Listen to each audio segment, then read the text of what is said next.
अभी इजराइल और पैलेस्टीन में जो युद्ध चल रहा है उसके लगभग 10 दिन हो गए हैं और जैसा मैंने पिछली वीडियो में बताया था कि ये जो दोनों देश हैं लास्ट 70 साल से एक दूसरे से लड़ रहे हैं और एक भी साल ऐसा गया नहीं हो जब इन दोनों देशों में कॉन्फ्लिक्ट नहीं हुआ। ये कॉन्फ्लिक्ट दोनों देशों में इसलिए है क्योंकि पैलेस्टीन का कहना है कि जो इजरायली हैं, जो ज्यूस हैं, वो उनके होमलैंड में आके रह रहे हैं और उनसे उनका जमीन छीन लिए हैं। और इजराइल का कहना है कि जहां पैलेस्टीन कंट्री है वो उनका होमलैंड है, बाइबल के अनुसार ये उनका एंकेस्ट्रल लैंड है। ऐसा इन दोनों कंट्री का कहना है। अगर हम लोग ये दोनों देशों को मैप में देखें तो ये रीजन आपका इजराइल हो जाता है और ये वेस्ट बैंक और गाजा वाला रीजन पैलेस्टीन का है। अगर हम लोग 1920 और 1940 का मैप देखें तो ये पूरा रीजन पैलेस्टीन के अंतर्गत में आता था और इजराइल का यहाँ कोई नामो निशान नहीं था। इस रीजन में ज्यूस के थोड़े बहुत सेटलमेंट थे, ठीक है। ज्यूस बाहर के देशों से आके माइग्रेट होके यहाँ पे रहते थे, उनका कोई खुद का कंट्री नहीं था, पैलेस्टीन के ही रीजन में रहते थे। लेकिन अभी यहाँ पे इजराइल बन चुका है और ये जो वेस्ट बैंक वाला इलाका है यहाँ पे भी ज्यादा से ज्यादा अब इजरायली सेटलमेंट है, ज्यूस के सेटलमेंट है, यहाँ से भी पैलेस्टीनियन का सफाया हो गया। तो ऐसा क्या कारण है कि पैलेस्टीन यहाँ से एकदम खत्म हो गया और ज्यूस का सेटलमेंट हुआ, ज्यूस इजराइल एक कंट्री बना। क्या था वो यूरोपियन कंट्रीज की नीति जिसके कारण पैलेस्टीनियन को अपना लैंड गंवाना पड़ा और इजराइल कंट्री वहां पर बना। आइए इस वीडियो में हम लोग इस चीज को जानने की कोशिश करते हैं। देखिए, अगर हम लोग इतिहास की बात करें तो जहां पे अभी इजराइल और पैलेस्टीन है उस रीजन को पहले कैनन कहा जाता था। इसी कैनन में किंगडम ऑफ इजराइल बना था 1050 बीसी में। एक्चुअली क्या हुआ था ना, अब्राहम जो है वो 3 रिलीजियस के एनकेस्टर हैं। पहला ज्यूस, क्रिश्चियनिटी और इस्लाम। जो उनके ग्रैंडसन थे जेकब, उनका नाम इजराइल पड़ा था और उन्हीं के नाम पर किंगडम ऑफ इजराइल बना था। किंगडम ऑफ इजराइल को 1050 बीसी में किंग सुलेमान रूल करते थे और वहां पे उस टाइम पे उन्होंने कई सारे होली साइट बनाए थे, जैसे टेंपल माउंट हो गया, फर्स्ट टेंपल हो गया। लेकिन टाइम टू टाइम जैसे जैसे अलग अलग अंपायर्स आए और इस कैनन वाले रीजन पे कब्जा करने लगे, ये जो ज्यूस थे ये यहाँ से पलायन करके बाकी देशों में जाके रहने लगे। पहला पलायन शुरू होता है बेबीलियंस के टाइम पे। बेबीलियंस जब 550 बीसी में बेबीलियंस यहाँ इस रीजन में आते हैं, कैनन वाले रीजन में, तो ज्यूस को यहाँ से भागना पड़ता है। उसके बाद जब रोमन्स आते हैं तो रोमन्स के टाइम पे यहाँ काफी सारे ज्यूस थे और ऐसा कहा जाता है कि ज्यूस के ही परिवार में जीसस क्राइस्ट का जन्म हुआ था। जीसस क्राइस्ट एक ज्यूस थे, लेकिन वो जब बड़े हुए तो जो ज्यूस के टीचिंग थे उनको छोड़ के उन्होंने एक अलग टीचिंग शुरू की जो बाद में क्रिश्चियनिटी कहलाने लगा। ये चीज ज्यूस के लोगों को पसंद नहीं आई, जिसके कारण उन्होंने जीसस क्राइस्ट को मार डाला।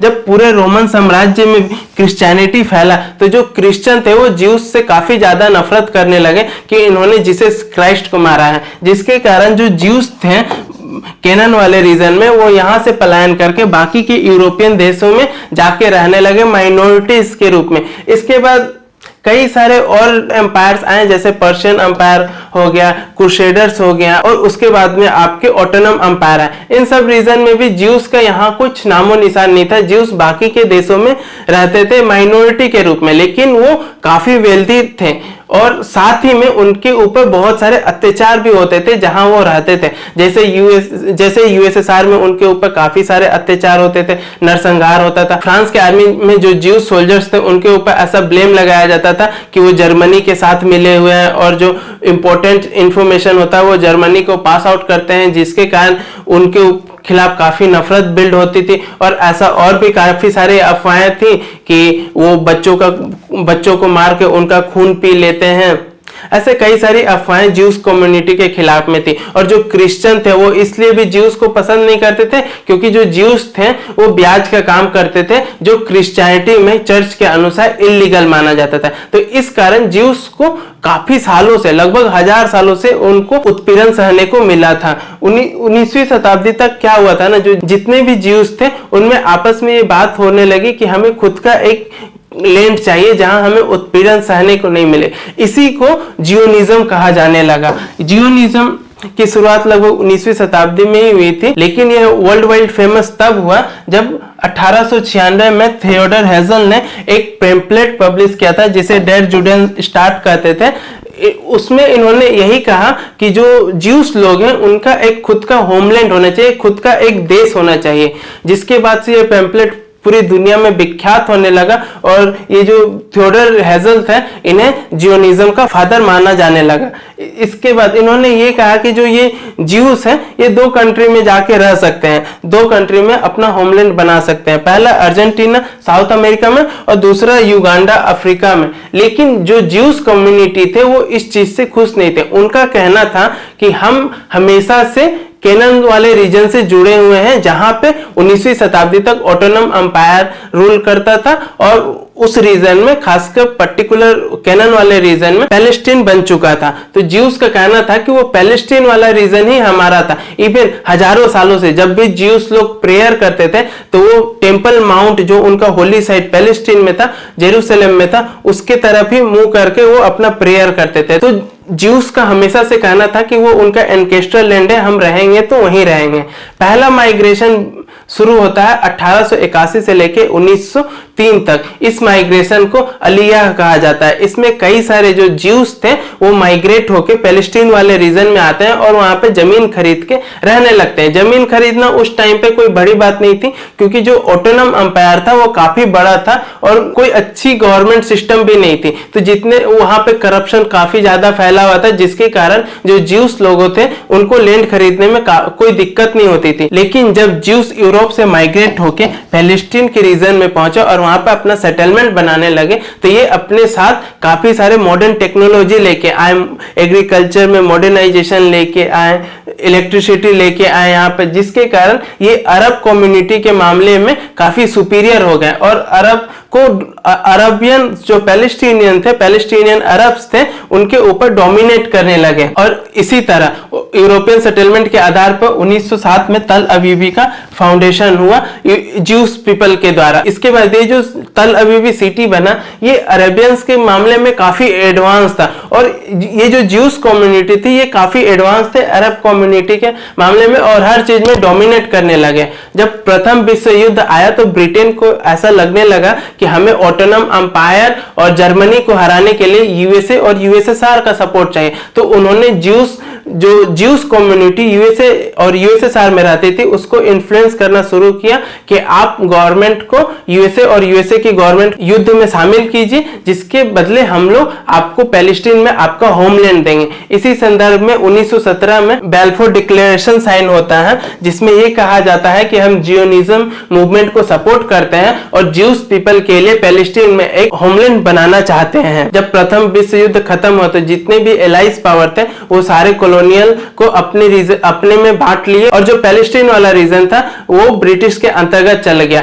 ये 1917 से लेकर 1947 तक काफी ज्यादा माइग्रेशन हुई ज्यूस लोगों को पैलेस्टीनियन वाले रीजन में और यही टाइम ऐसा था कि काफी सारे कमीशन, व्हाइट पेपर और रेजोल्यूशन बनाए गए थे कि ये जो पैलेस्टीन वाला रीजन है इसे 2 भागों में बांटा जाए, एक पैलेस्टीन और दूसरा इजराइल। लेकिन इस चीज से अरब खुश नहीं थे जिसके कारण जो अरब्स थे वो ब्रिटिश और ज्यूस के साथ लड़ते थे। लेकिन जो ब्रिटिश और ज्यूस थे वो अरब से काफी एडवांस थे, उनके पास काफी एडवांस टेक्नोलॉजी थी जिसके कारण वो अरब को हमेशा से डोमिनेट करते थे। अंत में 1947 तक जब ब्रिटेन के पास कोई ऑप्शन नहीं आया कि पैलेस्टीन को 2 भागों में बांटा जाए, इजराइल और पैलेस्टीन में, तो उसने ये पार्टीशन को ऐसे ही बीच में छोड़ दिया जैसे उसने इंडिया पाकिस्तान के साथ किया और इस पार्टीशन को यूनाइटेड नेशन को हैंड ओवर कर दिया। यूनाइटेड नेशन ने अपने प्लान के अनुसार से 1947 में एक प्लान बनाया जिसमें 55% इलाका इजराइल को दे दिया और 45% इलाका पैलेस्टीन को दे दिया। अब पता नहीं वो जो यूनाइटेड नेशन थी वो पैलेस्टीन के साथ नफरत करती थी या फिर जो ज्यूस लोग थे उनके लिए काफी सिंपैथी थी। इस 55% के इलाके में लगभग 5 लाख ज्यूस थे और 4 लाख पैलेस्टीनियन अरब थे। ये 4 लाख ज्यूस इजराइल के इलाके में माइनॉरिटी बन रहे थे और ये 44% के इलाके में 4,40,000 के करीब में पैलेस्टीनियन थे और मात्र 10,000 ही ज्यूस थे। जो 10,000 ज्यूस थे वो पैलेस्टीनियन के रीजन में माइनॉरिटी में बने रहते। लेकिन ये चीज अरब को पसंद नहीं आती। 1948 में जब किसी तरह इजराइल बना तो जो बाकी अरब कंट्री थी, सीरिया हो गया, जॉर्डन हो गया, लेबनान हो गया, इजिप्ट हो गया, ये सारे एक साथ मिलके इजराइल के ऊपर आक्रमण कर दिए। लेकिन ये चौंकाने वाली बात थी कि इजराइल 8 महीने के अंदर में ही इस बाकी अरब देशों को अकेले ही हरा देता है और जो पार्टीशन प्लान के अनुसार से पैलेस्टीन का रीजन जाने वाला था वो भी अपने अंतर्गत कर लेता है और मात्र वेस्ट बैंक वाला इलाका और गाजा स्ट्रिप वाला इलाका पैलेस्टीनियन के अंतर्गत रह जाता है और जेरूसलेम जो यूनाइटेड नेशन के प्लान से एक इंटरनेशनल सिटी थी उस पर भी काफी हद तक कब्जा कर लेता है। और इसके बाद से कंटिन्यू जो युद्ध चलते आए, कॉन्फ्लिक्ट चलते हैं आया, अभी ये हो गया है कि ये जो वेस्ट बैंक वाला पूरा इलाका था इसमें भी ज्यादा से ज्यादा अब इजरायली सेटलमेंट हो गए हैं और ये जो फ्रेगमेंट पोर्शन है इसमें मात्र अब पैलेस्टीन रहते हैं और एक उनका ये गाजा स्ट्रिप है इस पे पैलेस्टीन रहते हैं। इसी कारण से लास्ट 70 सालों से इन दोनों देशों में युद्ध चल रहा है, कॉन्फ्लिक्ट चल रहा है और इसका जिम्मेदार सिर्फ और सिर्फ ब्रिटेन है, यूरोपियन कंट्री जो अपने हित के लिए इस लैंड का पार्टीशन करा दे। अब इसमें हम लोग देखें तो इजराइल भी एक टाइम के लिए सही है कि उनका कहना है कि ये उनका एंकेस्ट्रल लैंड है, पहले यहाँ पर किंगडम ऑफ इजराइल हुआ करता था। पैलेस्टीन का भी कहना सही है कि ये उनका होमलैंड है, ये काफी दशकों से वहां पे रह रहे हैं, काफी सालों से वहां पे रह रहे हैं, इनके पूर्वज वहां पे रहे हैं, इस कारण से पैलेस्टीन के रीजन का डिमांड करते हैं। अगर हम लोग यूनाइटेड नेशन का देखें तो 193 कंट्री में से 165 कंट्री ऐसी है जो पैलेस्टीन को एज ए कंट्री रिकॉग्नाइज करती है, वहीं 146 कंट्री ऐसी है जो इजराइल को एज ए कंट्री रिकॉग्नाइज करती है। तो मतलब ये हुआ कि बहुत सारी कंट्री ऐसी है जो 2 स्टेट सॉल्यूशन पर टिकी हुई है, मतलब पैलेस्टीन भी होना चाहिए, इजराइल भी होना चाहिए। तो ऐसे ही इजराइल बना और इसी कारण से आज तक कॉन्फ्लिक्ट चलते आ रहे हैं। तो इस वीडियो में इतना ही, मिलते हैं अगले वीडियो में। धन्यवाद।